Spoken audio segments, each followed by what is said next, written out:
Okay. So picture this. You're the chief of public security and you have a chimp-like face. No, I don't know why Mother Nature doesn't fuck with you. Focus. You've got armed men surrounding a room that you've got eyes and ears in. It's filled with political figures of some kind who, I don't know, honestly, it's not important probably. Focus. You give the word. The operation is a go. All of your men start closing in on the room, and after a little resistance, your men successfully breach the room, and it's time for you to make your entrance.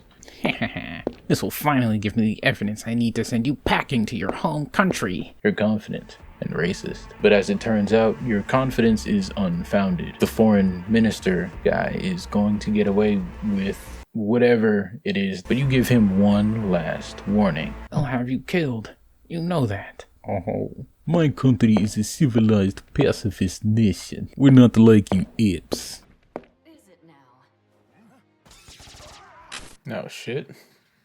Oh, super dead. Oh, he's super dead, bro. That's like really dead. Yo, he's wow. And thus began the tale of the ghost in the shell. Now, I have zero experience with Ghost in the Shell beyond, well, this. With that in mind, let me try and tell you what this lady's deal is. Her name, or at least the one she gives, is Motoko Kusanagi. Her current goal is to establish her own legitimate special operations unit for crisis management. The people in power, however, do not want her to have that kind of authority, as she is rather dangerous. In a world like this though, dangerous equals invaluable asset, so instead of shutting her down outright, they'd rather keep her close, going so far as concocting a plan to fold her into public security, where they can keep her on a tight leash. Which brings us to the contents of this episode. The Major and her crew undertake a contract from public security involving a welfare facility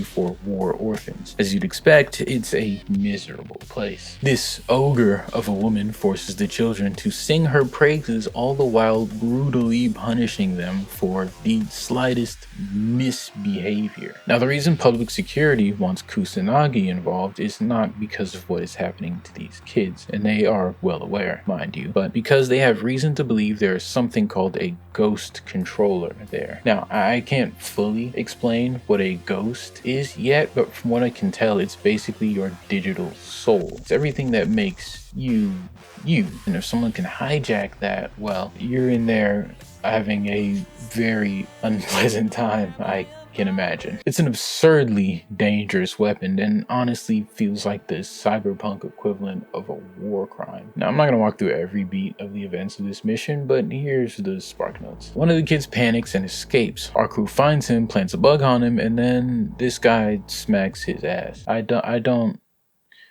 It's not important to the plot.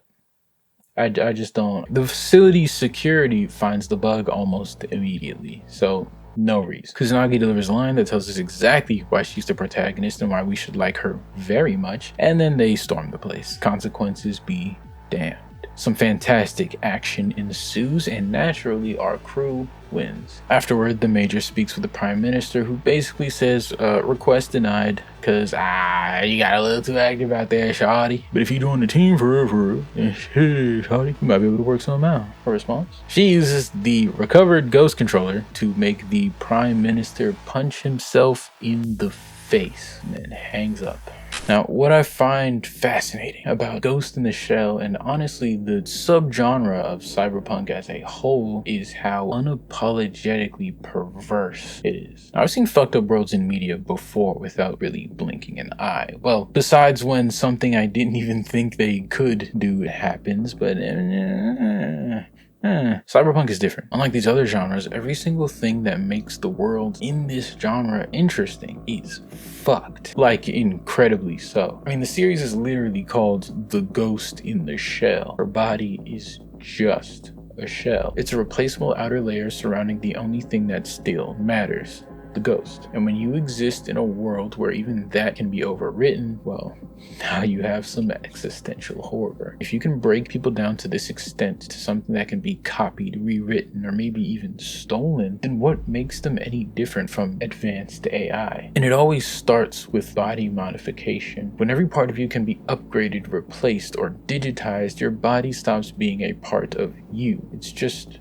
equipment, hardware. Your worth becomes attached to whatever technology you can afford to install, and it's incredibly difficult for a society built in that space to value human life or really humanity at all. And that's exactly what we see here. I mean, this is only the first episode, and we already have brainwashed children, lawful political assassinations, terrifying lifelike AI. Like, what the fuck? This, and an entire society that barely reacts to any of it. Even Kusanagi, who's clearly more moral than most of the people around her, only cares to an extent because she's still a product of this world. And maybe that's the point. Maybe cyberpunk isn't about reaching off into a far off future, but to exaggerate our present. Every year we get a little closer to this bullshit. Maybe the fact that we can sit here and watch arm sword go boing without thinking about what the setting actually implies isn't all that different from how we ignore the direction our own world is heading. That's some scary shit. Anyway, the show so far, I'm intrigued. I like it. I mean, it's super stylish. It's got that old school anime aesthetic I really like, and it's got a bad biddy leading the cast. Yeah, I'm not that hard to impress. So, arm sword go